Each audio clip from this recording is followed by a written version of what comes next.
The stars had never looked so close, and yet Selene had never felt so far from home. Her ship, the Whisper, had been a marvel of Zivari engineering just hours ago. Sleek silver panels, quantum drives that could fold space itself. Now it was nothing but twisted metal and sparking wires, half buried in the rust-colored sand of this forgotten moon. She lay pinned beneath a collapsed panel, her breathing shallow. Pain radiated through her left side where something had pierced her suit. Through the cracked visor of her helmet, she could see the jagged tear in the hull above her, revealing a sky filled with unfamiliar constellations. Her homeworld, Zivos Prime, was somewhere beyond that darkness, impossibly distant. The crash had happened so fast. One moment she was running a routine patrol along the demilitarized zone. The next her instruments screamed warnings.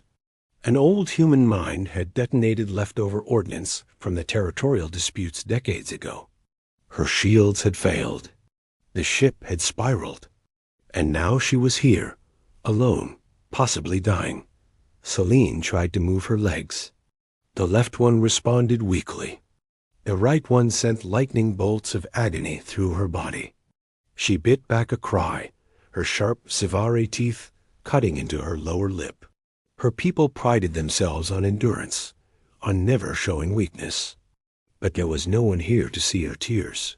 Her communicator crackled with static. She reached for it with trembling fingers, her four-jointed hand shaking as she pressed the emergency beacon. Nothing. The system was dead. Even if it had worked, she was deep in disputed territory. Her fleet wouldn't risk an incident to retrieve one lost scout. And human forces. They would probably shoot first and ask questions never. The thought made her laugh bitterly, which turned into a cough that left her gasping. The Zivari and humans had been at each other's throats for 50 years. Trade disputes had become skirmishes. Skirmishes had become battles. Her own brother had died in the assault on Epsilon Station. She had joined the scouts to honor his memory, to serve her people Dot, and now she would die here, alone, on a moon that neither species cared enough about to even name properly. The mining colony had been abandoned 15 years ago when the ore ran out. Nothing remained but empty buildings and ghosts. Selene closed her eyes. Her training told her to conserve energy, to stay calm, to wait for an opportunity. But what opportunity was there? She was trapped, injured, and utterly alone. The moon's thin atmosphere would preserve her body for centuries. Perhaps one day an archaeologist would find her skeleton and wonder what she had been doing here. Time passed. Minutes or hours, she couldn't tell. The pain became a dull throb. Her breathing grew slower. She thought of her mother, of the gardens on Zivos Prime where crystal flowers bloomed under 3 suns. She thought of her sister's wedding, how the whole family had danced under the lunar arch. She thought of all the things she would never see again. Then she heard footsteps dot at first. She thought it was delirium. But no, the sound was real. Boots on metal. Someone was walking through the wreckage. Her hearts began to race. Both of them, pumping fear and desperate hope through her veins. Hello? The voice was deep, rough. Speaking English. Human. Selene's breath caught. Should she respond? Would he kill her? Her hand instinctively moved to her sidearm, but it was pinned beneath the same panel that trapped her legs. She was defenseless. The footsteps came closer.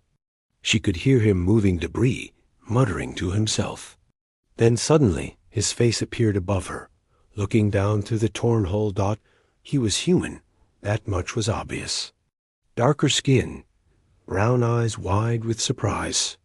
He wore a worn environment suit marked with the logo of a salvage company. His face was smudged with dust and sweat, and a 3-day beard shadowed his jaw. He stared at her for a long moment, frozen. "Please," Selene whispered in broken English, one of the few human words she knew. "Please." The human's expression shifted.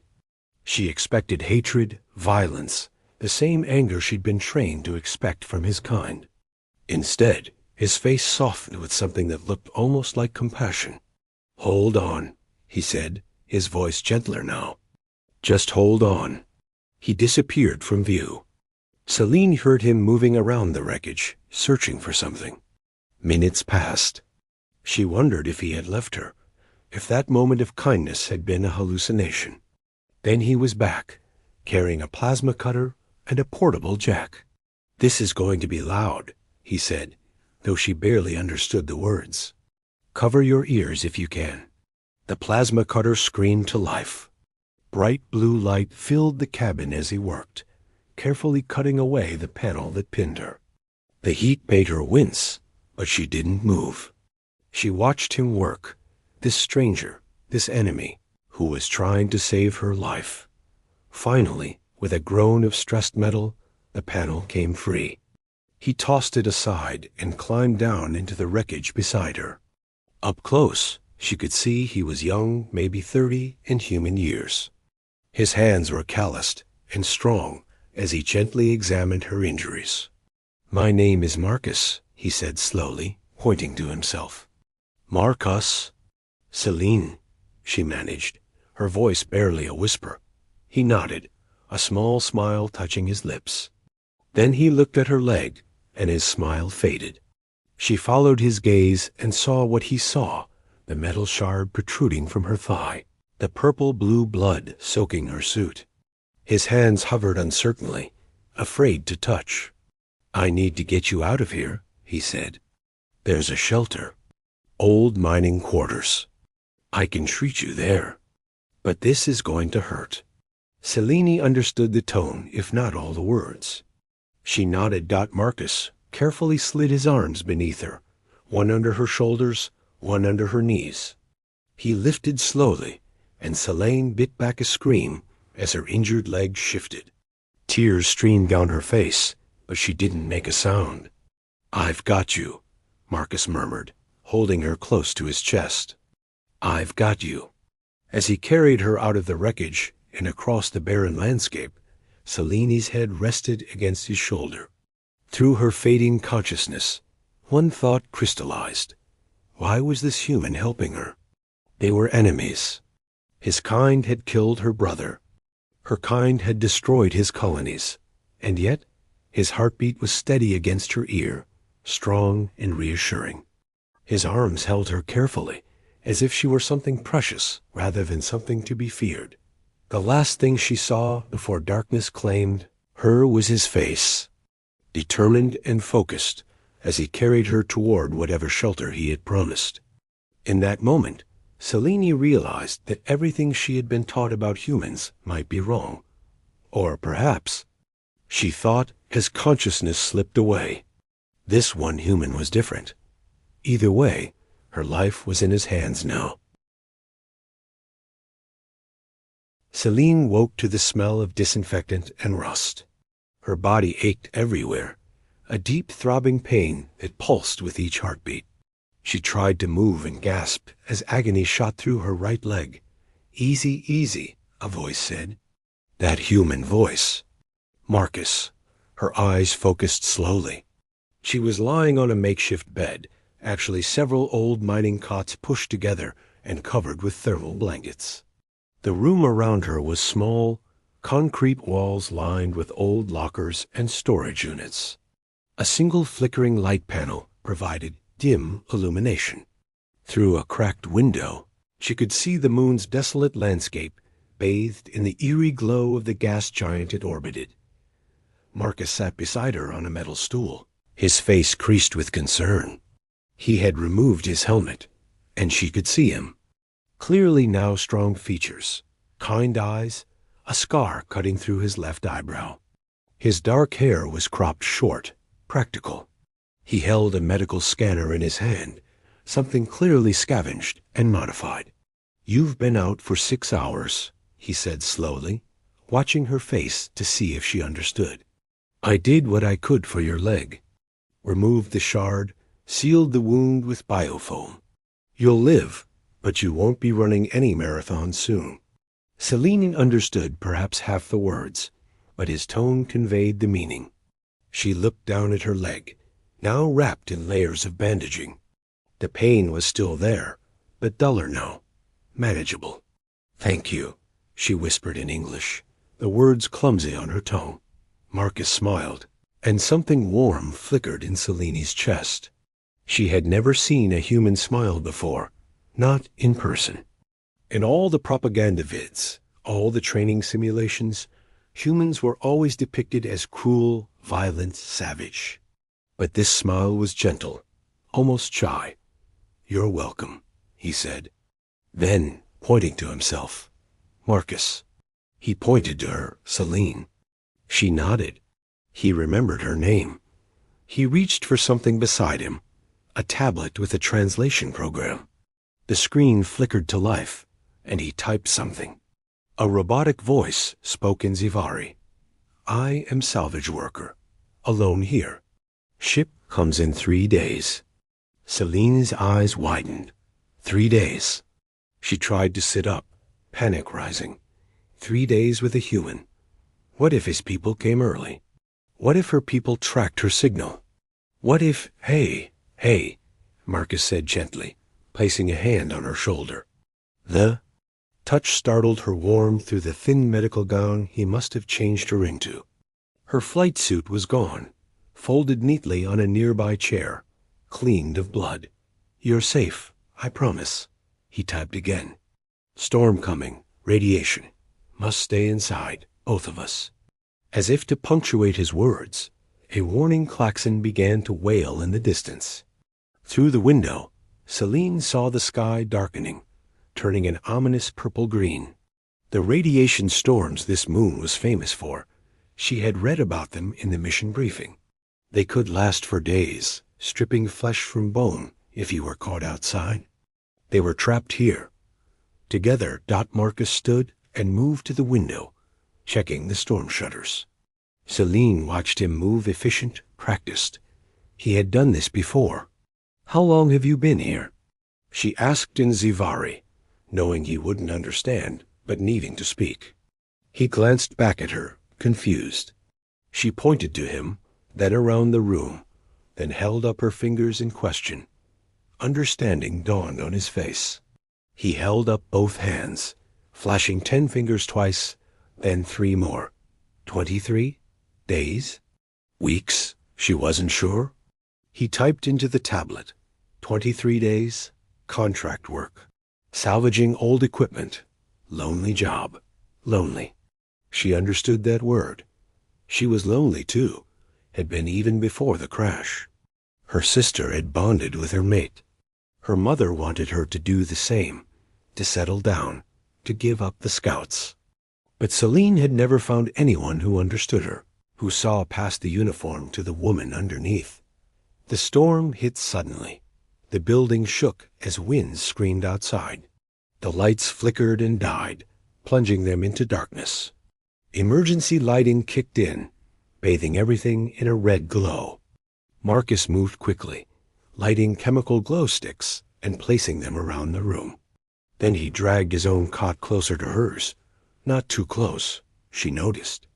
Respectful of her space. He sat down, and in the red-tinted darkness, their eyes met.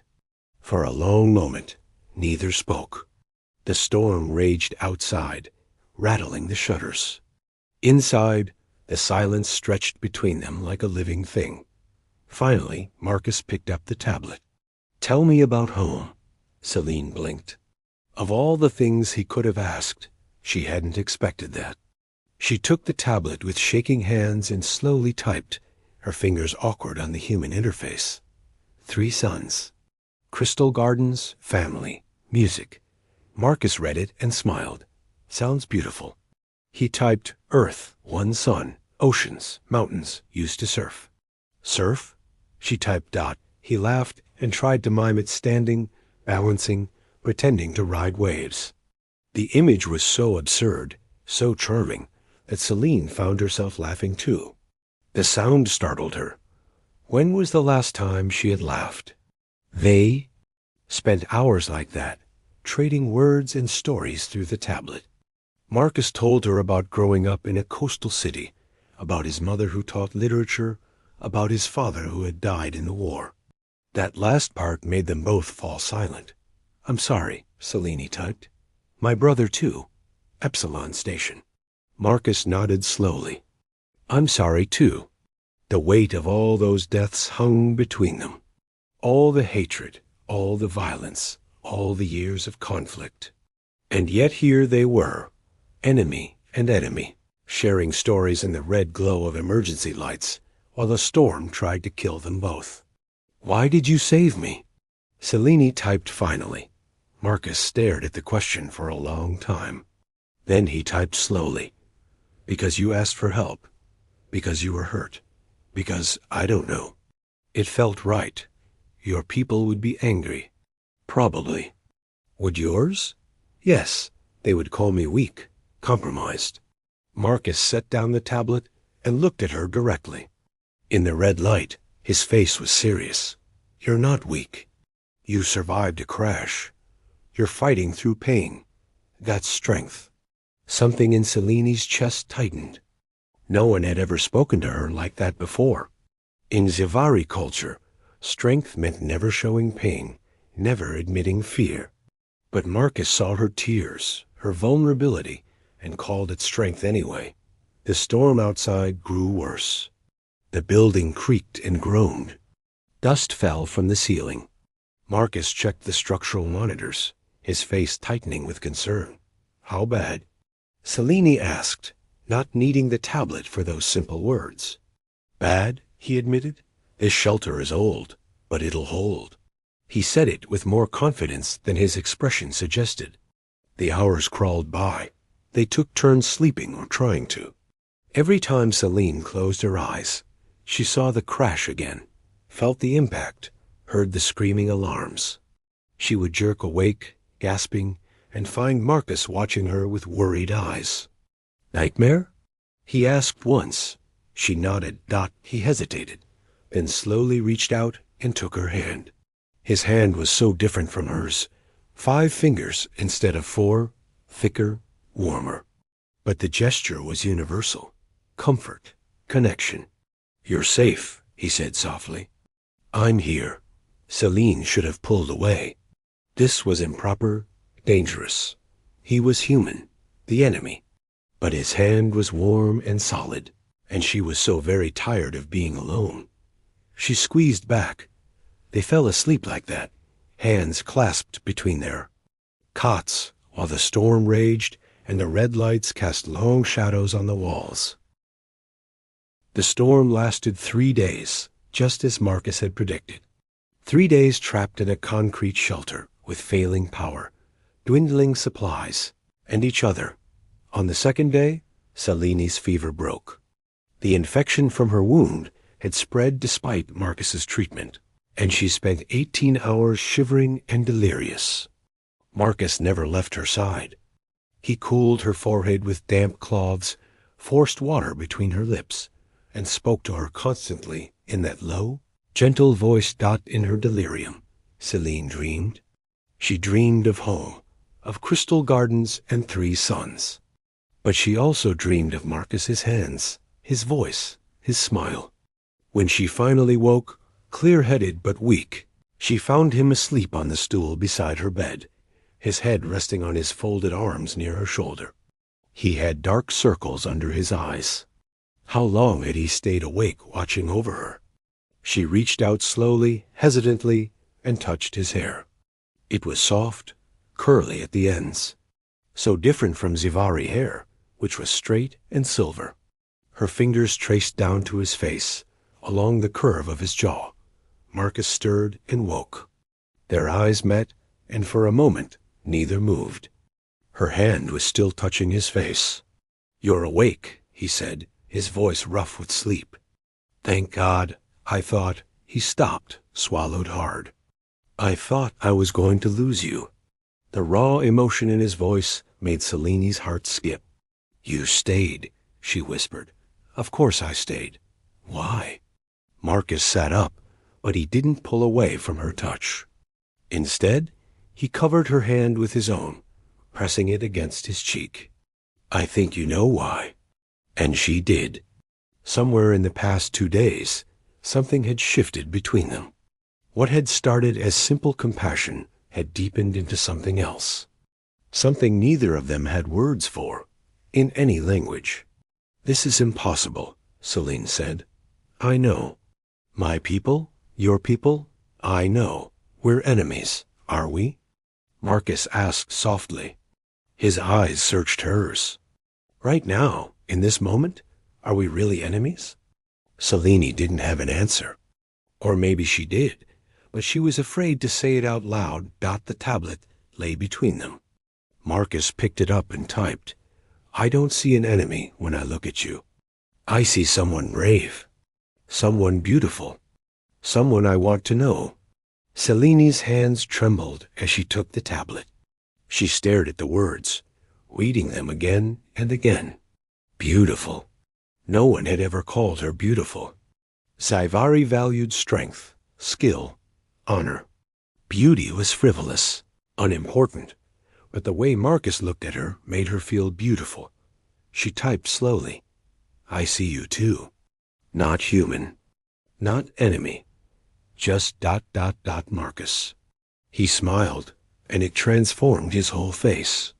Without thinking, Celine smiled back. They spent the rest of that day talking. Marcus had found an old entertainment database in the mining colony's servers, and they watched vids together. Human movies with Saivari subtitles, Saivari recordings with human translation overlays. They laughed at the absurdity of it all, the cultural differences that seemed both vast and surprisingly small. Marcus taught her English phrases. "Thank you. You're welcome. I like you." That last one made her repeat it 3 times, testing the weight of the words on her tongue. Celine taught him Saivari words. The word for star, the word for hope, the word for heart. When she said that last one, she pressed his hand against her chest, letting him feel both her hearts beating beneath his palm. "2 hearts," he said wonderingly. "Both beating for you," she said in Saivari, then typed it so he could understand. The air between them grew charged. Marcus's hand was still on her chest, and she could feel the heat of it through the thin medical gown. His eyes darkened, and she recognized that look. Desire, want, the same feelings that were coursing through her own body. "Celine," he said, his voice rough. "Tell me to stop." "Stop what?" Instead of answering, he leaned in slowly, giving her time to pull away. His lips touched hers softly, questioningly. The kiss was gentle, almost chaste, but it sent electricity racing through Celine's entire body. She had never kissed anyone before.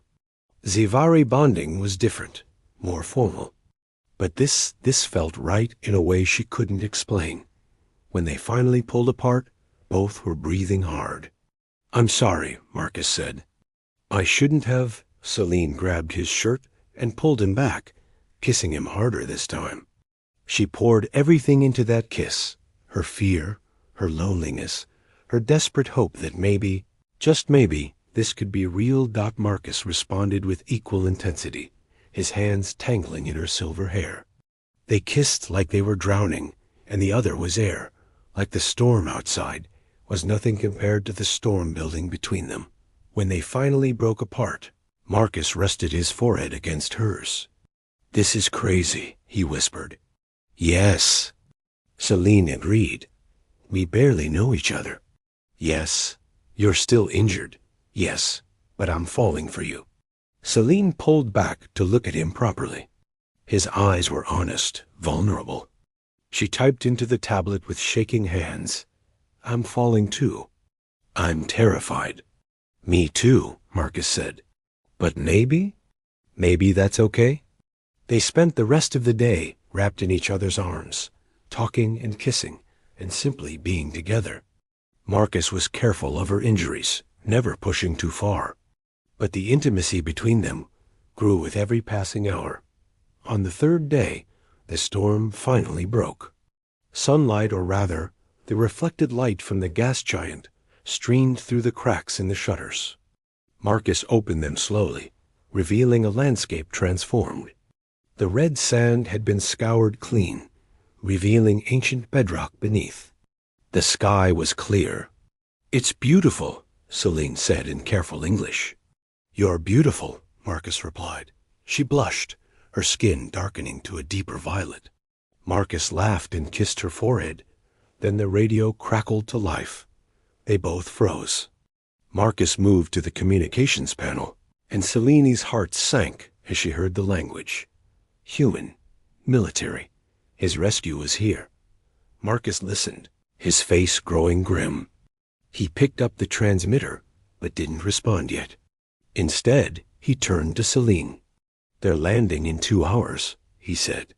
"Extraction team. They'll take me back to the fleet." "I understand," Celine said quietly. "They'll find you if you stay here." "I know." Marcus set down the transmitter and came to kneel beside her cot. He took both her hands in his. "Come with me." Celine's eyes widened. "What? Don't go back to your fleet. Come with me. We'll figure something out.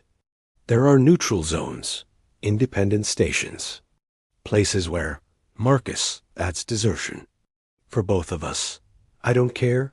They'll hunt us. Let them." Celine wanted to say yes. Every fiber of her being wanted to go with him, to escape this war, to build something new. But reality crashed back in. "Your people will think I've captured you, made you a prisoner. They'll never stop looking."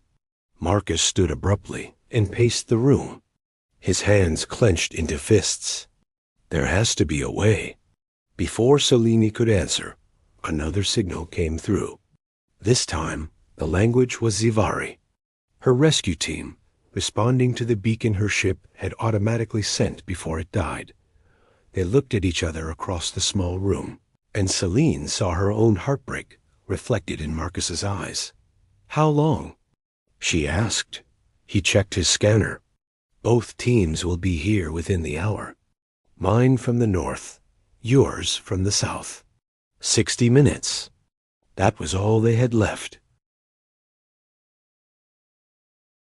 Marcus came back to her and pulled her into his arms, careful of her injured leg.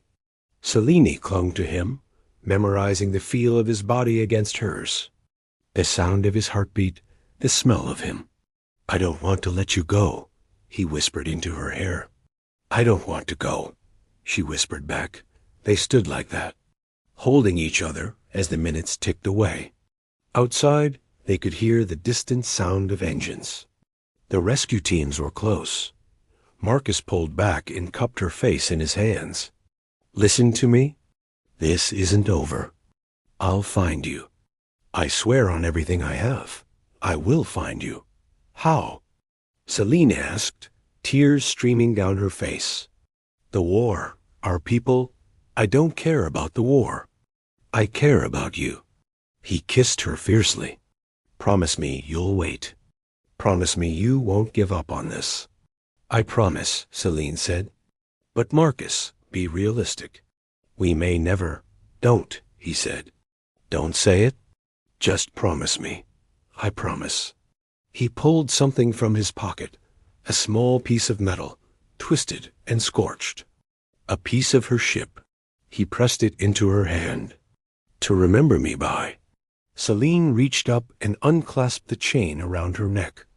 A family heirloom, a crystal that glowed with inner light. She placed it in his hands.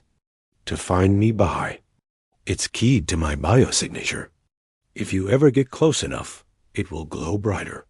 Marcus clutched the crystal like a lifeline.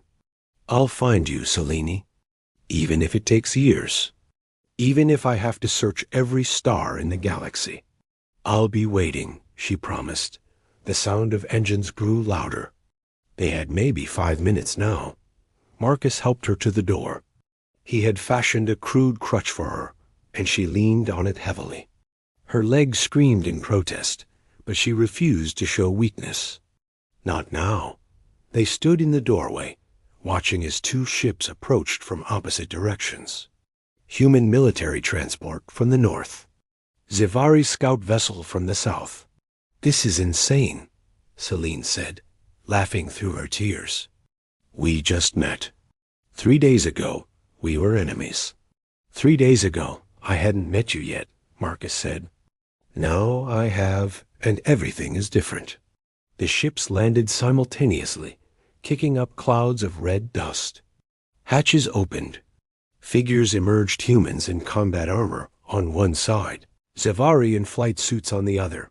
Marcus pulled Celine into one last kiss, desperate and deep. She kissed him back with everything she had, pouring all her hope and fear and love into it. When they finally broke apart, both were crying. "I love you," Marcus said. "I know it's too soon. I know it's crazy, but I love you." "I love you too," Celine said in English, the words perfect on her tongue. And they heard shouting. Both rescue teams had spotted each other. Weapons were being raised. "Go," Celine pushed Marcus away. "Before they start shooting, I'll find you," he said again. "I know." Marcus ran toward his team, waving his arms, shouting for them to hold fire. Celine limped toward hers, her crutch digging into the soft sand. She reached her people, a rescue team led by flight leader Thorin, a stern older male. He looked at her injuries, then at the human in the distance, his eyes narrowing with suspicion. "Did he hurt you?" Thorin demanded.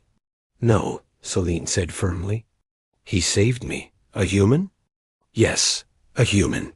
Thorin looked like he wanted to argue, but a medic was already scanning her injuries, exclaiming over the crude but effective treatment. Someone brought a medical pod, and they helped her inside Dot as the door began to close. Celine looked back one last time. Across the barren landscape, Marcus was looking back too. Their eyes met, and even from this distance, she could see the determination in his face. He would find her. She believed it with both her hearts. The door sealed shut. The ship lifted off. And Celine clutched the piece of metal from her ship, the piece Marcus had given her, and let herself cry. Outside, as the Zavari ship disappeared into the sky, Marcus stood holding the glowing crystal, watching until even the engine trail had faded. "Sir," one of his team members said, "are you injured? What happened here?" Marcus looked down at the crystal in his hand. In just 3 days, his entire world had changed. He had held an enemy in his arms and found not hatred, but love. He had made a promise, an impossible promise, but he was going to keep it. "Nothing happened," Marcus said quietly. "Everything happened." He closed his fist around the crystal and walked toward the transport, already planning. The war would end eventually. It had to. And when it did, he would search every star, every planet, every moon until he found her again. This wasn't an ending, Dot. It was a beginning.